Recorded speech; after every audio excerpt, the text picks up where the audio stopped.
மாமியாருக்கு விஷத்தை கொடுத்த மருமகள். தும்சிக்கும் அவளோட மாமியாருக்கும் ஒத்தே போகல. அவ எந்த வேலை செஞ்சாலும் அதுல குறை கண்டுபிடிக்கிறதே அவங்க வேலையா இருந்தது. ஆனா மருமகளும் அவங்களுக்கு குறைஞ்சவே இல்ல. அவளோட பழக்கம் என்னன்னா, மாமியார் அந்த காலத்து விஷயத்த சொன்னா அவ இந்த காலத்து மாடர்ன் சயின்ஸ பத்தி பேசி அவங்கள மட்டம் தட்டுவா. இதனாலதான் இவங்களுக்குள்ள சண்டையே வந்துகிட்டு இருக்கோம்.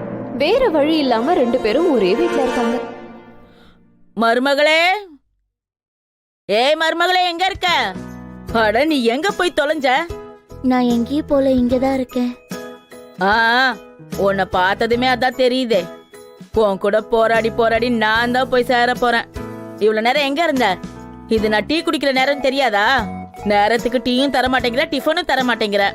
அப்புறம் சாப்பாடு, அத பத்தி நினைக்கிறதுல எந்த பிரயோஜனமும் இல்ல. உங்க அம்மா என்ன சொல்லி கொடுத்து வளர்த்து இங்க அனுப்பி வச்சாங்களோ தெரியல. இங்க பாருங்க, தேவையில்லாம எங்க அம்மா வீட்டை இழுக்காதீங்க. அட ராமா, இவ எப்படி வாயாடுறான்னு பாத்தீங்களா? என் வாய் மட்டும் இல்ல, கை கால் கூட நல்லாதான் ஆடும். ஒப்புறானே, அப்படின்னா என்ன அடி பண்ணி என்ன மிரட்டுறியா? என் பையன் வீட்டுக்கு வரட்டும், அப்ப இருக்கு உனக்கு. நீங்க தப்பா புரிஞ்சுக்கிட்டீங்க. நான் உழைக்கிறத பத்தி தான் சொன்னேன். இதெல்லாம் உங்களுக்கு எங்க புரியும்? ஏதாவது சந்தர்ப்பம் கிடைச்சா என் கூட சண்டை போடுறீங்க. என்ன சொன்ன? என்ன பார்த்தா சண்டைக்காரி மாதிரி இருக்கா? அதுல என்ன சந்தேகம்? நீங்க சண்டைக்காரி தான், பொறாம பிடிச்சவதா, சரியான வாயாடி. ராத்திரி வீட்டுக்கு வந்ததும் அம்மா பேச்சு கேட்டுக்கிட்டு மனைவி கிட்ட போய் சண்டை போட்டான். அவ இதுதான் சாக்குன்னு அழ ஆரம்பிச்சுட்டா. வந்தது வராததுமா என்ன திட்ட ஆரம்பிச்சிட்டீங்க. அம்மா சொன்னதை கேட்டுக்கிட்டு இப்ப என்ன திட்டிட்டு இருக்கீங்க. சும்மாவா சொன்னாங்க, புகுந்த வீட்டுக்கு போனா பொண்ணுங்க வாழ்க்கை நரகம் தானே. இப்போ நீ என்ன சொல்ல வர? இந்த சண்டை எல்லாத்துக்கும் காரணம் எங்க அம்மா தானா? பின்ன சத்தியம் பண்ணி சொன்னாதான் நம்புவீங்களா? அப்ப நம்ம ஒரு வேலை பண்ணலாம். நீ என் அம்மாவுக்கு கொஞ்சம் கொஞ்சமா விஷம் கொடுத்து கொன்று. என்னது கொஞ்சம் கொஞ்சமா விஷமா? ஆமா, ஸ்லோ பாய்சன். அதாவது நம்மளுக்கு வேண்டாதவங்களுக்கு கொஞ்சம் கொஞ்சமா விஷம் கொடுக்கறது. 8-10 நாள்ல மொத்த டோஸும் முடிஞ்சிரும். அவங்களுக்கு தெரியாமலேயே அவங்க இறந்துருவாங்க. இது நல்ல யோசனை தான். நான் கொடுக்கறேன், நீங்களே அதை வாங்கிட்டு வாங்க. வாங்கிட்டு வரேன், ஆனா ஒரு கண்டிஷன். எங்க அம்மா சாகுற வரைக்கும் நீ அவங்க கிட்ட ரொம்ப அன்பா நடந்துக்கணும். அவங்கள நீ ரொம்ப நல்லபடியா பாத்துக்கணும். டீ, காஃபி, சாப்பாடு, அப்புறம் அவங்கள சரியான நேரத்துக்கு நீ தூங்க வைக்கணும். ஏன்? இங்க பாரு, எங்க அம்மா கிட்ட நீ அந்த அளவுக்கு அன்பா நடந்துகிட்டாதான் என் அம்மாவுக்கு நீ தான் விஷம் கொடுத்தன்னு சொன்னா மத்தவங்க யாரும் நம்ப மாட்டாங்க. அப்பதான் நீ போலீஸ் கிட்ட இருந்து கூட தப்பிக்கலாம். ஒருவேளை நீ ஜெயிலுக்கு போயிட்டா என் நிலைமை என்ன ஆகும்? மறுநாளே மாமியாருக்கு சேவை செய்யற மாதிரி நல்ல மருமகளா நடிக்க ஆரம்பிச்சா. அத்தை, இந்தாங்க சூடா டீ கொண்டு வந்திருக்கேன். அட, ஆச்சரியமா இருக்கு. என்கிட்ட நீ இவ்ளோ அன்பா பேசுற. கண்டிப்பா நீ இதுல விஷம் கலந்துதா கொண்டு வந்திருப்ப. விஷமா? அப்படின்னா இந்த டீயை நானே குடிக்கிறேன். வேண்டாம் வேண்டாமா. இது எவ்வளவு சுவையா இருக்கு தெரியுமா? இதுல விஷம் இருந்திருந்தா நல்லா இருந்திருக்கும். இந்நேரத்துக்கு நீ செத்து இருப்ப. சரி, எனக்கு ஒரு டீ போட்டு கொண்டு வா. இந்த கிழவி இப்படிதான் சொல்லுவான்னு எனக்கு அப்பவே தெரியும். ஆனா கொஞ்ச நாளைக்கு அப்புறம் இவ திட்டத்துக்கு உயிரோடவே இருக்க மாட்டா. அத்தை, இந்த படுக்கைய உங்களுக்காக நான் தான் ரெடி பண்ணேன். ஒருவேளை இதுக்கு கீழே முள்ள ஏதாவது வச்சிருக்கியா என்ன? ஏன் அத்தை இப்படிலாம் பேசுறீங்க? நீங்க ரொம்ப சோர்ந்து போயிருந்தீங்க, அதனாலதான் பெட் ரெடி பண்ண. நீங்க படுங்க அத்தை, நான் உங்க காலை அமுக்கி விடுறேன். உனக்கு பைத்தியம் கீத்தியம் பிடிக்கலையே? நான் நல்லாதான் இருக்கேன் அத்தை. ஆனா இதுக்கப்புறம் சீக்கிரமா உங்க உடம்பும் நல்லாயிடும் பாருங்க. நீங்க தேவையில்லாம எப்ப பார்த்தாலும் என் மேல கோவப்படுறீங்க. சரி, இப்ப நீங்க படுத்து தூங்குங்க. நாளைக்கு காலையில நான் உங்களை வாக்கிங் கூட்டிட்டு போறேன்.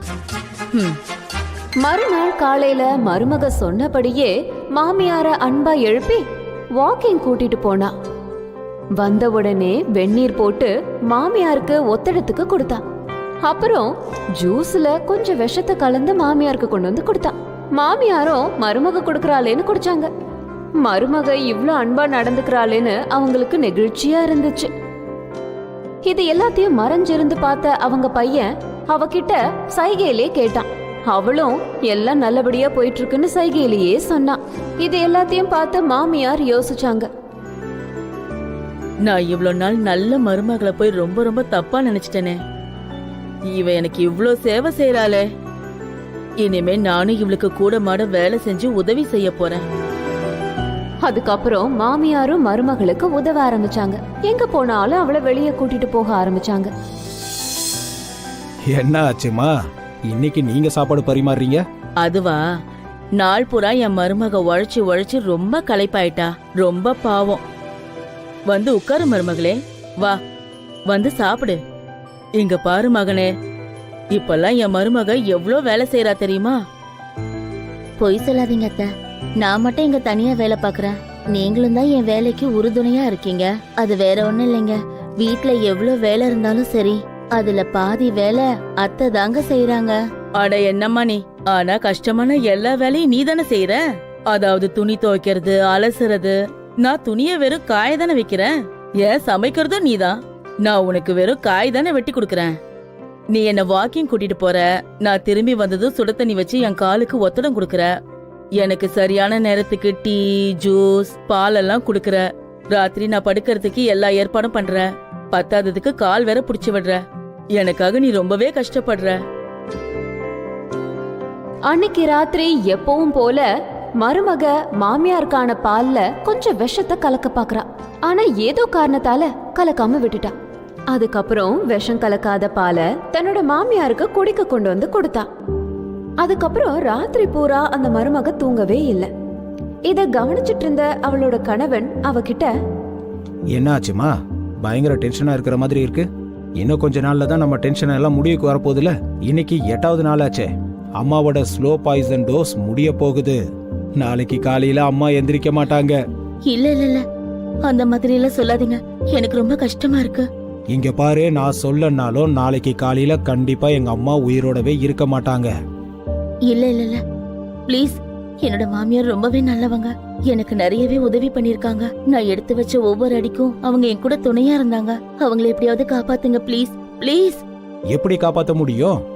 இது 8வது நாளாச்சே. நீ தானமா அன்னைக்கு என்கிட்ட சொன்ன. அட, நான் அன்னைக்கு அப்படி சொன்னா நீங்க அதை அப்படியே கேட்டுருவீங்களா என்ன? நீங்க அவங்களோட பையன். நான் பெரிய தப்பு பண்ணிட்டேன். அப்படி இருக்கும்போது என் தப்புக்கு நீங்க ஏன் துணையா இருந்தீங்க? அட, என் மருமக ஏன் இப்ப கத்திக்கிட்டு இருக்கா? தயவு செஞ்சு ஏதாவது பண்ணி அம்மா உடம்புல இருக்க விஷத்தை முறிச்சிருங்க. நான் அம்மாவை புரிஞ்சுக்கிறதுல ரொம்பவே தப்பு பண்ணிட்டேங்க. ப்ளீஸ், அவங்கள சரியா புரிஞ்சுக்காம போயிட்டேன். அவங்க இல்லாம என்னால உயிரோட இருக்க முடியாது. அவங்களுக்கு ஏதாவது ஆயிடுச்சுன்னா அப்புறம் நானும் என்னோட உயிரை விட்டுடுவேன். ப்ளீஸ் ப்ளீஸ், தயவு செஞ்சு ஏதாவது பண்ணுங்களேன். நீ கவலைப்படாத. அம்மாவுக்கு எதுவும் ஆகாது. நீ நினைக்கிற மாதிரி இது விஷம் இல்ல. இது வெறும் குளுக்கோஸ் பவுடர் தான். நீ என் அம்மா கிட்ட அன்பா நடந்துக்கோன்னு உன்கிட்ட நான் சொல்லியிருந்தேன்னா கண்டிப்பா நீ அதுக்கு ஒத்துக்க மாட்ட. பத்தாததுக்கு எனக்கு ஏன் புரிய வைக்கிறீங்க, உங்க அம்மாவுக்கு புரிய வைங்கன்னு சொல்லுவேன். எங்க அம்மாவுக்கு புரிய வைக்கலான்னா அவங்களும் புரிஞ்சுக்க மாட்டாங்க. அதுக்காக தான் நான் இந்த வழியை தேர்ந்தெடுத்தேன். இப்ப பாத்தியா, நீ அம்மா கிட்ட நல்ல விதமா நடந்துக்க ஆரம்பிச்சதுக்கு அப்புறம் அவங்களும் உன்கிட்ட நல்ல விதமா நடந்துக்க ஆரம்பிச்சுட்டாங்க. போதுமா? இனிமே இந்த அன்பை நிலையா பாத்துக்க வேண்டியது உன் பொறுப்பு. ஓ, நீங்க உண்மையிலேயே புத்திசாலி தாங்க. நிஜமா தானே சொல்றீங்க? அத்தைக்கு எதுவும் ஆகாதுல்ல? அட, என்னாச்சு மருமகளே? நீ கத்துற சத்தம் எனக்கு நல்லா கேக்குதுமா. உங்களுக்குள்ள எதுவும் பிரச்சனை இல்லையே? ஒன்னும் பிரச்சனை இல்ல அத்தை. அது அது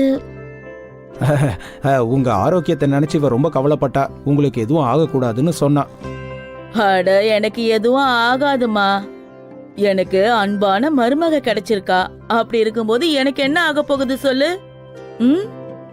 ஆமா, கண்டிப்பா உங்களுக்கு எதுவும் ஆகாது அத்தை. அது மட்டும் இல்ல, உங்களுக்கு எதுவும் ஆகவும் விட மாட்டேன்.